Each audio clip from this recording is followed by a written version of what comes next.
తెలంగాణ ప్రస్తుత ముఖ్యమంత్రి, తొందరలోనే కాబోయే మాజీ ముఖ్యమంత్రి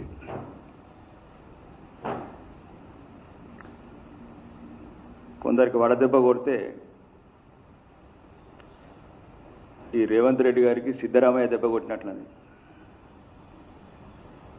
సిద్ధరామయ్య ఎప్పుడైతే పదవి దిగిపోయిండో ఆ రోజు నుంచి ఆయన విపరీత ధోరణిలా మాట్లాడటము, అతను అసమర్థం కప్పించుకోవడానికి, మళ్ళీ ఈ మధ్యనే బండ మీద బండ దెబ్బ మీద దెబ్బ అన్నట్లు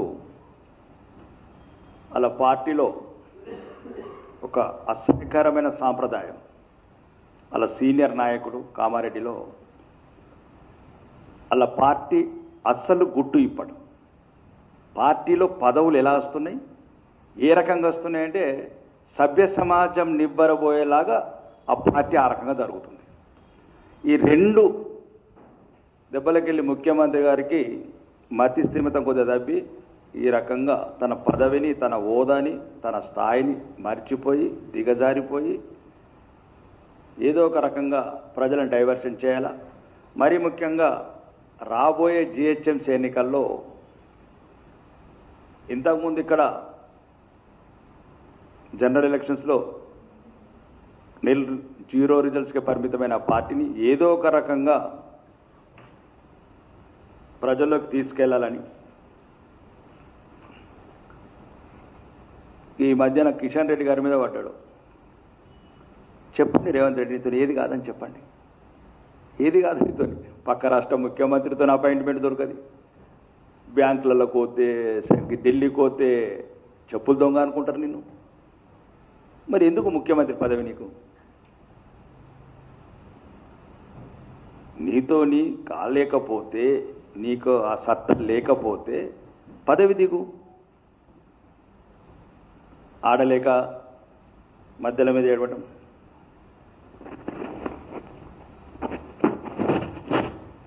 ఇప్పుడు అట్లా రాబోయే జిహెచ్ఎంసీ ఎన్నికల్లో ఎట్లన్నా ఓటమి ఖాయమైంది కాబట్టి ముందు ఇంకా తర్వాత సాకులు ఎందుకు వెతుక్కోవాలని ఇప్పుడు ఈ రకంగా ఆ రకంగా మరీ దిగజారి ఒక ప్రైవేట్ సంస్థ ఏదైతే ఎల్ఎన్టీ తెచ్చుకున్న వాణిజ్య రుణాలను తీర్చడానికి ఇండియన్ రైల్వే ఫైనాన్స్ కార్పొరేషన్ ఎదురిస్తుందని ఆయన ఏ రకంగా మాట్లాడుతున్నాడు, ఎట్లా మాట్లాడుతున్నాడు, దానికి కిషన్ రెడ్డి గారికి ఏం సంబంధం? అవి దేశంలో పేరెన్నికైన సంస్థలు, అంతర్జాతీయంగా కొన్ని విలువలున్న కొన్ని ఫైనాన్స్ రేటింగ్స్ కావచ్చు, రకరకాల వాళ్ళ అగ్రిమెంట్స్, వాళ్ళ క్లాజెస్ అవన్నీ ఉంటాయి. నువ్వేదో డబ్బులు ఇచ్చి పిసిసి ప్రెసిడెంట్ కొనుక్కున్నట్లు ఇట్లాంటి చౌకబారు మాటలు బంద్ చేయి రేవంత్ రెడ్డి గారు. మీకు ఈరోజు ప్రాజెక్టు ఇంతవరకు ప్రాజెక్ట్ డీటెయిల్ రిపోర్ట్ లేదు, దాని మీదనేమో కేంద్రం మీద వాళ్ళు ఏడుస్తున్నారు. ఒకసారేమో 100% సొంత నిధులతో మెట్రో ఫేజ్ కడతామంటాం. అసలు దీనికే డబ్బులు లేవు నీ దగ్గర. ఇప్పుడు ఆ 1400 కోట్లు కట్టి 13,600 కోట్లు కట్టి ఇవి తీసుకుందాం, మళ్ళీ ఇచ్చేస్తాం మేము, ఫైనాన్స్ ఇప్పిస్తాం మేము. కాబట్టి అన్ని అబద్ధాలు చెప్పి తెలంగాణ ప్రజలను ఒక మభ్యపెట్టి ఏదో రకంగా కేంద్రం మీద నెపం నెట్టడానికి ఎన్ఓసి ఆటలు ఆడుతున్నాం. మొత్తము ఈ మెట్రోని నిలబెట్టింది, నిధులు ఇచ్చింది మొత్తం మోదీ ప్రభుత్వమే. హైదరాబాద్ మెట్రో మొదటి దశకు ఏదైతే పీపీపీ మోడల్ ఉందో 69 కిలోమీటర్ లైన్ని ఆపరేషన్కి తెచ్చింది కూడా మోడీ ప్రభుత్వమే. అనవసరంగా ఏదో బట్టగాసి మీద వేయడం అనేది మానుకో రేవంత్ రెడ్డి. ఇంకా మొదటి దశలో కూడా 1200 కోట్లు ఇచ్చినాం కేంద్రం నుంచి. దీని పన్నాగాలని బయట పెడతాం. నువ్వు ఏమేం చేస్తున్నావు మెట్రోలో, నీ సోదరులు ఏమేం చేస్తున్నారు, చేస్తాం, ఇవన్నీ చేస్తాం. త్వరలోనే కార్యాచరణ ఉంటుంది. ఇక ప్రతిసారి ఒక కేంద్ర మంత్రి అంటే ఏమనుకుంటున్నావు రేవంత్ రెడ్డి? 29 రాష్ట్రాల కేంద్ర మంత్రి అయినా ఒక గౌరవమైన ఈ దేశంలో ఈరోజు నెంబర్ 1 స్థానంలో ఉన్న కిషన్ రెడ్డి గారి మీద అనవసరంగా అవాకులు చెవాకులు, అన్పార్లమెంట్ లాంగ్వేజ్, దిగజారిపోయిన భాష, ఇదా మీరు మాట్లాడేది? తెలంగాణ సంస్కృతి బజార్కి ఈడుస్తున్నావు. మరి అంతేందుకు కేంద్ర మంత్రికి ఇన్ఛార్జ్ తెలంగాణ ముఖ్యమంత్రి. నాకు చేత కాదు, నాతో ఏం కాదు, నేను మహారాష్ట్ర ముఖ్యమంత్రి అపాయింట్మెంట్ ఇవ్వకుండా కిషన్ రెడ్డి గారే. నీకు నీ ఏదైతే అవినీతి ప్రాజెక్టులకు డిపిఆర్లకు సంస్థలు పర్మిషన్ ఇవ్వకపోతే కిషన్ రెడ్డి గారే. ఎక్కడ ప్రజలు నిన్ను 2.5 సంవత్సరాల రాష్ట్రాన్ని అన్ని రంగాలలో విఫలం చేసినందుకు ఎక్కడ నిన్ను ఈ రకంగా ప్రజలకు తలెత్తుకొని చూపించుకోలేక, ప్రజలకు ఏ రకంగా ముందుకు వెళ్ళలేక, ఇప్పుడు రాబోయే ఎలక్షన్లలో ఏదో ఒక రకంగా కిషన్ రెడ్డి గారి పేరు పెట్టుకొనో ఇంకా ఎవరో పేరు పెట్టుకొనో ఈ రకంగా మీ పార్టీని ఉనికిలోకి తెచ్చుకోవాలనుకుంటున్నాం. ఆ ఆటలు చెల్లనివ్వము. ఇంకా మళ్ళా జర్నలిస్టులను ఉచ్చుకొల్పడం, మీకు హెల్త్ కార్డు ఇస్తాము, స్థలాలు ఇస్తాము. ఎన్నేళ్ళే మోసం చేయబట్టి మీరు ఇట్లా ఎన్ని సంవత్సరాలుగా జర్నలిస్టులను మోసం చేస్తున్నారు? దశాబ్దాలు. చాలామంది జర్నలిస్టులు కూడా సుమారు జీవితం చరమాంకంలో ఉన్నారు మీ మోసాలను తట్టుకోలేక. కాంగ్రెస్ మళ్ళీ ఇప్పుడు కొత్త పాట మాట్లాడుతున్నాం. కాబట్టి ఇంకా రీజనల్ రింగ్ రోడ్డు, అవును రీజనల్ రింగ్ రోడ్డు అన్ని రకాలుగా ఆమోదించింది మేమే. 38,297 కోట్లు ఇచ్చింది మేమే. ఇంకా అలైన్మెంట్స్, అవును సౌత్ సైడ్ ఎందుకు మారుస్తున్నావు? మీ మంత్రులు భూములు కొనుక్కున్నారనా? మీ అన్నదమ్ములందరూ మంచిగా 500 ఎకరాలు కొనుక్కున్నారనా? South regional ring road side alignment ఎందుకు మార్చాలా? పేద ప్రజల భూములకి వెళ్ళి తీయాలా మేము? ఈ విషయాలు ఎందుకు చెప్తలేవు? మేము మా కాంగ్రెస్ మంత్రులము, కాంగ్రెస్ ఎమ్మెల్యేలము అధికారంలో రాగానే దక్షిణ ప్రాంతంలో రీజనల్ రింగ్ రోడ్ భూములు కొనుక్కొని ఇప్పుడు అలైన్మెంట్ మార్చమంటారా మీరు? అలైన్మెంట్ మార్చి పేద రైతులు, సామాన్య రైతులు, ఆ రైతుల భూములకు వెళ్ళి మీరు అలైన్మెంట్ మార్చమంటారా? కాబట్టి నీ కుట్రలని పసిగట్టినాం కాబట్టే స్వతంత్ర కమిషన్ వేసినాం. ఆ కమిషన్ ఇచ్చిన రిపోర్టు ప్రకారం ఏది తెలంగాణ ప్రజలకు, హైదరాబాద్ ప్రజలకు ఏది న్యాయంగా ఉంటుందో అదే చేస్తుంది కేంద్ర ప్రభుత్వం తప్ప మీ అవినీతి అలైన్మెంట్స్కు అవకాశాలు ఇవ్వం.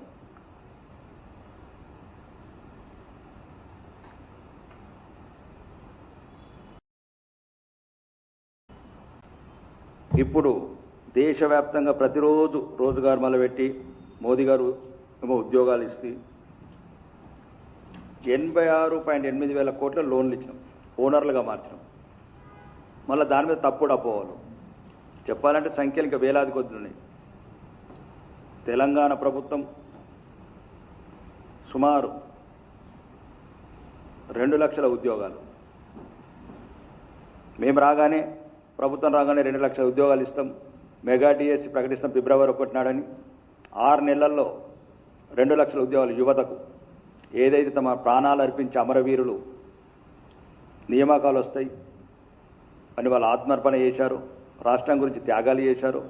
అబద్ధాల మాటలెక్కి ఈరోజు 2.5 సంవత్సరాల నిరుద్యోగ వృద్ధి ఇవ్వకుండా, నియామకాలు చేయకుండా ఈరోజు ఒక కేంద్ర ప్రభుత్వం మీద, కేంద్ర ప్రభుత్వ మంత్రుల మీద ఏదో ఒక రకంగా దాన్ని తప్పుడు ప్రచారం చేసి తప్పించుకోవాలనుకుంటున్నారు రేవంత్ రెడ్డి.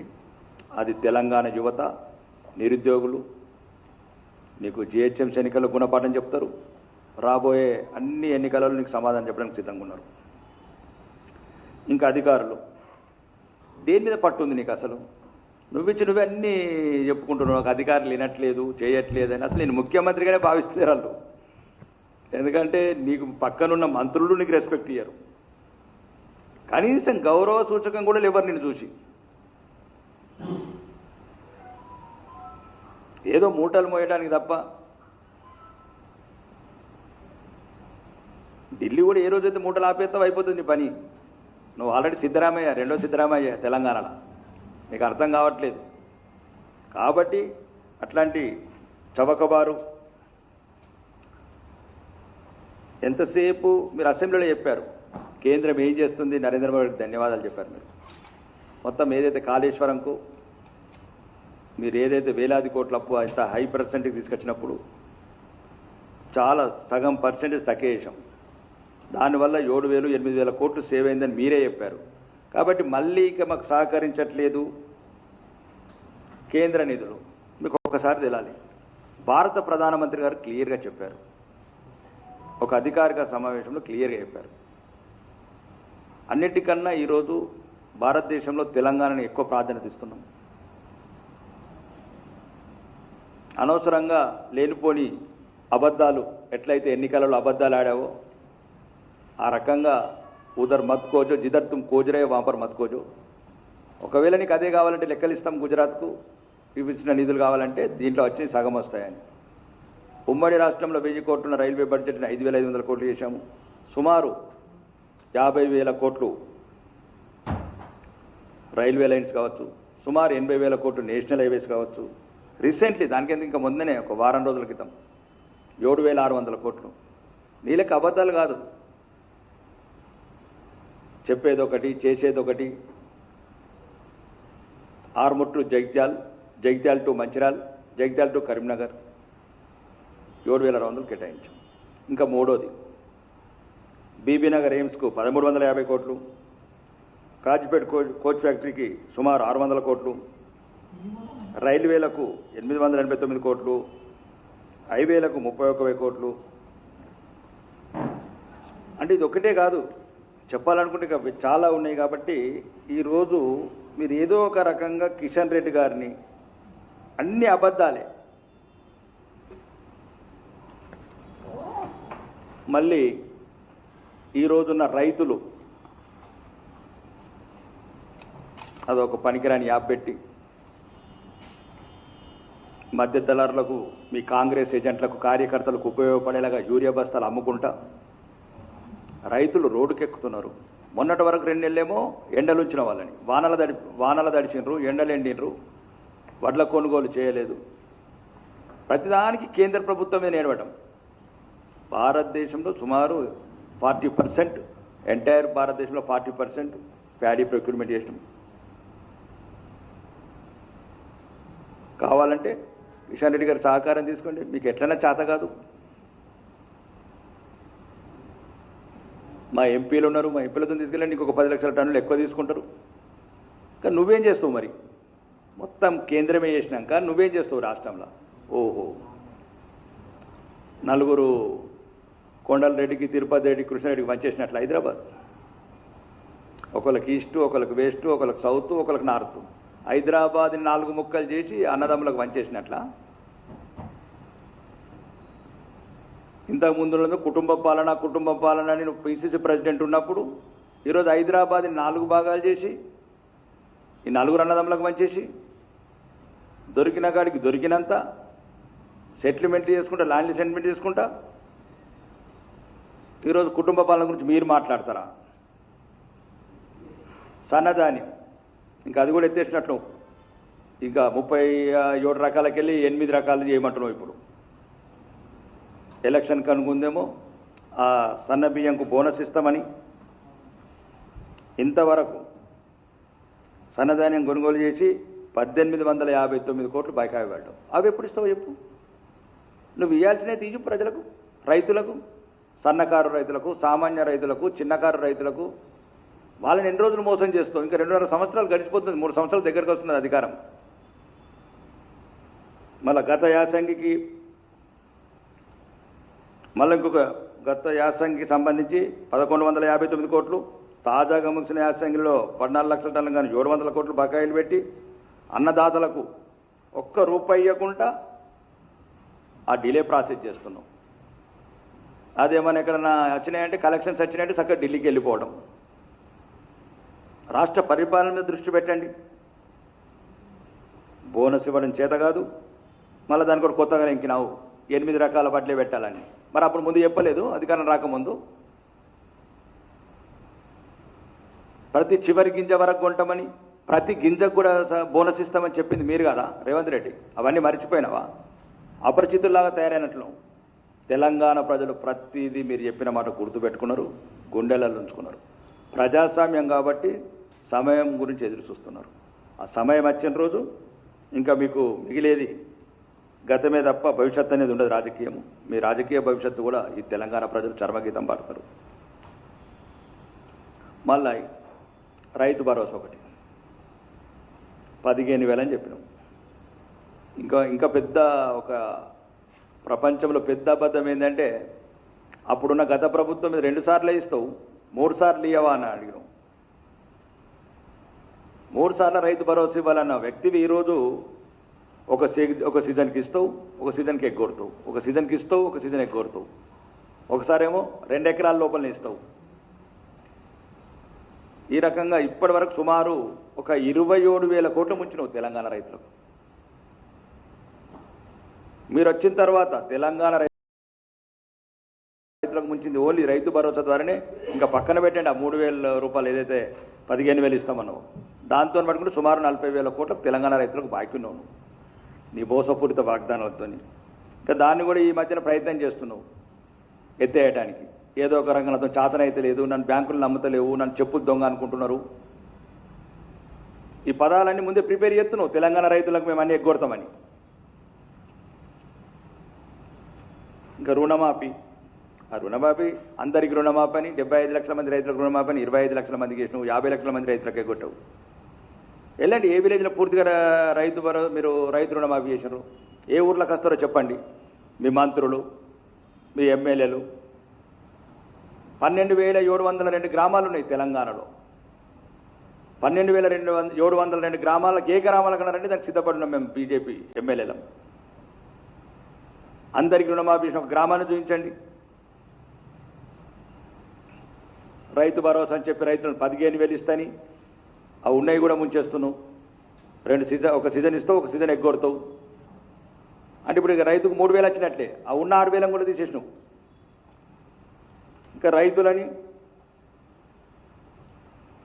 కౌలు రైతుకు 12,500, వ్యవసాయకులకు 12,000. ఎటువైనా అవి గ్యారంటీలన్నీ. రోజుకొక ప్రెస్ మీట్ పెట్టి అధికారం ఉంది కదా అటొక్క 10 మందిని ఇటొక్క 10 మందిని కూర్చుండబెట్టుకొని ఒక్కొక్కడు వెనక నవ్వుతాడు, ఒకడు పక్కన నవ్వుతాడు. అదని ప్రెస్ మీటు అధికారిక సమావేశం. అది ముఖ్యమంత్రి చేసే అధికార సమావేశమా? ముఖ్యమంత్రి అంటే ఒక డిగ్నిటీ ఉండాలా. నువ్వు మాట్లాడే మాట ఏం మాట్లాడుతున్నావు? నిన్న భాష మాకు రావా భాషలు?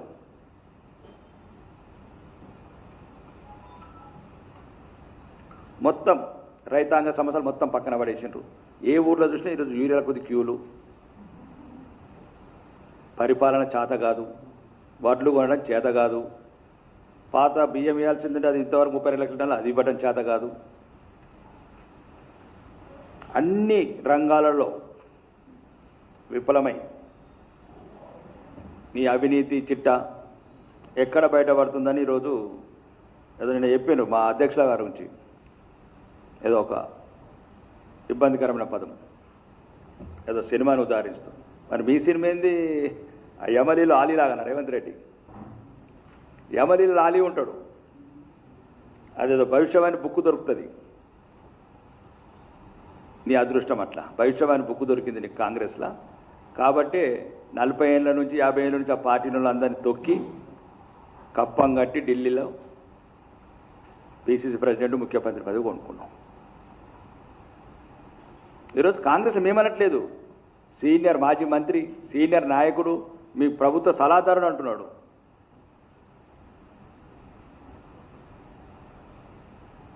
తెలంగాణ మహిళల పట్ల మీ ఆలోచన విధానం ఎట్లుందో చెప్తున్నారు. మీ పార్టీలో ఏం పెడితే పదవులు వస్తాయి? మీ పార్టీలో మీ పార్టీలో పైసలు పెడితే, అమ్మాయిలను ఎరగవేస్తే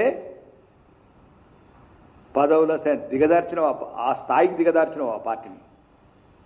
మేమనట్లేదు. ఇది మీ all India Congress committee notice issue చేసింది. కాబట్టి మీ పార్టీని సరిదిద్దుకోండి. ఇట్లాంటి మళ్ళీ ఒకటి హైదరాబాద్ అంతా సెటిల్మెంట్ల భయమైపోయింది. నిన్ననే కోకాపేటలో గోడలు గులగొట్టిండ్రు మీ తమ్ముడు అండ చూసుకొని. 10 సంవత్సరాల నుంచి లిజెండ్ ఈకో అని సామాన్య ప్రజలను కూడా బతకనియారు. ఇక మీరు అవినీతికి సామాన్య ప్రజలను బతకనివ్వండి. హైదరాబాద్లో ఏదైనా సమస్యలు ఉంటే ఉంటాయి. ఒక్క గంటలలో మీరు పోగానే మీ బ్రదర్స్ పోగానే గంట లోపల ఎట్లా సెటిల్మెంట్ కావాలి? ఏమైనా రౌడీ రాజ్యమా, లేకపోతే గుండా రాజ్యమా, లేకపోతే సెటిల్మెంట్ రాష్ట్రమా? తెలంగాణ ఈరోజు అన్ని రకాలుగా విఫలం చెంది ఈరోజు గౌరవనీయ కేంద్ర మంత్రి కిషన్ రెడ్డి గారి మీద ప్రతిదానికి అబద్ధాలు. ఆయనను కలిశారు. కేంద్ర మంత్రి అయినా ప్రతి ఒక్కరిని కలుస్తాడు. కేంద్రంలో ఉన్న పనులు చూసుకోవాలి. ఈరోజు ఇంతన నిధులు వస్తున్నాయంటే కేంద్ర మంత్రి కిషన్ రెడ్డి గారి కృషి వల్లనే, మరియు బండి సంజయ్ కుమార్ గారి కృషి వల్లనే ఈరోజు ఈ నిధులు వస్తున్నాయి. త్రిపులారీ కావచ్చు, బుల్లెట్ ట్రైన్స్ ఎక్కడిచ్చాము? భారతదేశంలో 7 ట్రైన్లు ఇస్తే 3 ట్రైన్లు తెలంగాణకు. రాబోయే రోజులలో మెట్రోకు కూడా అన్ని రకాలుగా ఏదైతే సాంకేతిక కారణాలతో అడ్డుపడుతున్నదో దాని మీద ఒక మంచి హానెస్ట్ ఇంటలెక్చువల్ ఆఫీసర్స్ని పెట్టు. ఏసీబీ కేసులలో పట్టుబడ్డలం కాదు. చూస్తలేవా నీ ప్రభుత్వం వచ్చి నుంచి 8,000 కోట్లతో ఆస్తున్న అధికారులు అవినీతి ఏ రకంగా జడలు విప్పింది? ఇంతకుముందన కొద్ది భయం ఉండి ఇప్పుడు భయం లేకుండా చేసిన రాష్ట్రంలో ఎవరు ఎంతన్నా దోచుకోవచ్చు. ఏ కార్యాలయంకి వెళ్ళిన అవినీతి లేదు, పనులు కావట్లేదు. సామాన్య ప్రజలు తెలంగాణ వ్యాప్తంగా తల్లడిల్లుతున్నారు. మాకు చెప్తున్నారు ఎక్కడ పోతే అక్కడ, ఏ జిల్లా పోయినా కానీ డబ్బులు ఇబ్బంది, పనులు కావట్లేదు అన్నా అని. ఫస్ట్ పరిపాలన మీద దృష్టి పెట్టండి. మరియు ఏదైతే తెలంగాణ ప్రజలకు ఇచ్చిన వాగ్దానాలు వాగ్దానాలు నెరవేర్చండి. మీరు అనుకుంటున్నట్లు మేమేం వదిలే సమస్య లేదు. ప్రజాక్షేత్రంలో భారతీయ జనతా పార్టీ ఎండగడుతుంది. మీరు ఏదేదైతే సోనియా గాంధీ గారు, ప్రియాంక గాంధీ గారు, రాహుల్ గాంధీ గారు వచ్చి తెలంగాణ ప్రజలకు బీసీ సబ్ప్లాన్లు, అంత్యోదయ స్కీములు, అస్తం భరోసా స్కీములు, 4,000 పెన్షన్లు, దివ్యాంగుల పెన్షన్లు,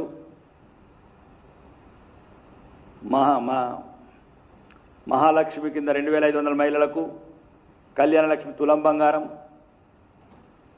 నిరుద్యోగ యువతకు 2 లక్షల ఉద్యోగాలు, మండలంకి ఒక తెలంగాణ పబ్లిక్ స్కూలు. ఇవన్నీ మర్చిపోలేదు తెలంగాణ ప్రజలు. కాబట్టి కొద్దిగా భాష అదుపులో పెట్టుకో. ముఖ్యమంత్రిగా ఇప్పుడు మీరు ముఖ్యమంత్రిగా ప్రవర్తించండి. మొన్ననే మారినామనుకున్నాం, తొండలు విండలు అని మళ్ళీ మొదటికి వచ్చినావు, బండ మాటలు మాట్లాడుతున్నావు. ఇట్లాంటి మాటలు మాట్లాడకు. అది నువ్వు అనుకుంటుండొచ్చు నీకు తెలివి ఉన్నదని. మేము కూడా మాట్లాడచ్చు ఇంతకన్నా అసహ్యకరమైన భాష. ఇప్పుడేదో మా చిన్నారెడ్డి ఉన్నాడు, ఏమన్నాడు ఇంతకుముందు ముఖ్యమంత్రి? తొండలు దూర కొడతాన్నాడు కదా. ఇట్లా మేము కూడా మాట్లాడచ్చు. ఇట్లా నువ్వు కూడా ఒక నిన్న విలేకరుని పెట్టుకుని శ్రీనివాసరెడ్డి ఏమన్నాడు అని అంటున్నావు చూడు. రేవంత్ రెడ్డి మేము కూడా మాట్లాడచ్చు. ఏమన్నాడు? కోమటిరెడ్డి రాజగోపాల్ రెడ్డి ఏమన్నాడు? మహేష్ అన్న, కోమటిరెడ్డి రాజగోపాల్ రెడ్డి ఏమన్నాడు? నేను పీసీసీ ప్రెసిడెంట్ ఓటుకు నోటు దొంగ అన్నాడు. ఈ భాష మంచిది కాదు రేవంత్ రెడ్డి. నేను అంటున్నావు కదా, నువ్వు రండ అన్నాడు అని అంటున్నావు కదా. మరి నిన్నేమన్నాడు కోమటిరెడ్డి రాజగోపాల్ రెడ్డి? ఒక గౌరవప్రదమైన హోదాలు ఉన్నప్పుడు కొన్ని పదాలను మనం అవి వదిలేయాలి. నీకే తెలివి, నీకే స్పాంటనేస్, కాలం గొలుసొచ్చింది కాబట్టి, భవిష్యవాణి దొరికిందా కాబట్టి, యమలీల బుక్కులాగా ఒక హీరో అయినవు నువ్వు. కానీ జీరో ఆఫ్ తెలంగాణ. 3 పార్టీలు మారి 300 అబద్ధాలాడి 6 గ్యారంటీలని చెప్పి గద్దెనెక్కి ఈరోజు కులుకుకుంటా అపహాస్యం చేస్తావా? మరి అది పోయి భారతీయ జనతా పార్టీ ఈ నాయకులు కిషన్ రెడ్డి గారు కానీ, రామచంద్రరావు కానీ వాళ్ళ జీవితం అంతా ఒక నిబద్ధతతోని, ఒక ధర్మంతో ఒకటే పార్టీలో వాళ్ళు ఈరోజు నీలాగా పార్టీలు మారి పైసలు పెట్టి పదవులు కొనుక్కోలేదు. వాళ్ళు సంవత్సరాల తరబడి, వాళ్ళు దశాబ్దాల తరబడి పోరాడుతున్నారు వాళ్ళు పార్టీలలో. అధికారం వస్తుందా, అధికారం కాదు ముఖ్యం కాదు. ఇక్కడ ప్రజలకు న్యాయం జరుగుతుందా లేదా. కాబట్టి కొద్ది చౌకబారు ప్రకటనలు మానేయండి. ఇక నుంచి మీ రాష్ట్ర పరిపాలన దృష్టి పెట్టండి. ఏదైతే రాష్ట్రానికి సంబంధించిన ఏ పని ఉన్నా కేంద్ర ప్రభుత్వం సానుకూలంగా ఉంది. అనవసరంగా నీ అవినీతి డిపిఆర్లు తయారు చేసి మూసీలాగా 1000 కోట్లతోనే 5,000 కోట్లు గాంధీ సరోవరం ఇలా 4,000 కోట్లు కొట్టేద్దామని లేదు. ఖాళీగా చాతగా మేడిగడ్డ రిపేర్ చేయడం చేత కాదు. 1,00,000 కోట్లు తెలంగాణ ప్రజలై 3 సంవత్సరాల నుంచి మునిగిపోతున్నది. మీ వ్యక్తిగత స్వార్థం గురించి తెలంగాణ ప్రజలను మోసం చేస్తారా? మళ్ళీ తొందరగా పర్సంటేజీలు తీసుకుందామన్నా మీ మంత్రులు మీరు? పరిపాలన దృష్టి పెట్టు. 18వ తారీఖు నాడు సెక్రటరియట్ ముట్టడి ఉన్నది. 30% ఇస్తే బిల్లు ఇస్తారని కాంట్రాక్టర్లు అంతా ధర్నా చేస్తున్నారు. దాని మీద లేదు దృష్టి. అప్పులు తేవడం, పంచుకోవడం, భూములు అమ్ముకోవడం, ఏ రోజుకు ఆ రోజు తెలంగాణ ప్రజల భవిష్యత్తు అయిన భూములను అమ్మడం. ఏం చేసిన ఇప్పటివరకు 3 సంవత్సరాల నుంచి అబద్ధాలు తప్ప. కాబట్టి కొద్ది భాష అదుపులో పెట్టుకో. మేము మాట్లాడాలంటే కూడా భాష బాగా పరిధులు దాటుతుంది, అద్దులు దాటుతుంది. అది కరెక్ట్ కాదు. నువ్వు విలేకరుల మీద వంక పెట్టుకొని అట్లాంటి మాటలు మాట్లాడటం పద్ధతి కాదు.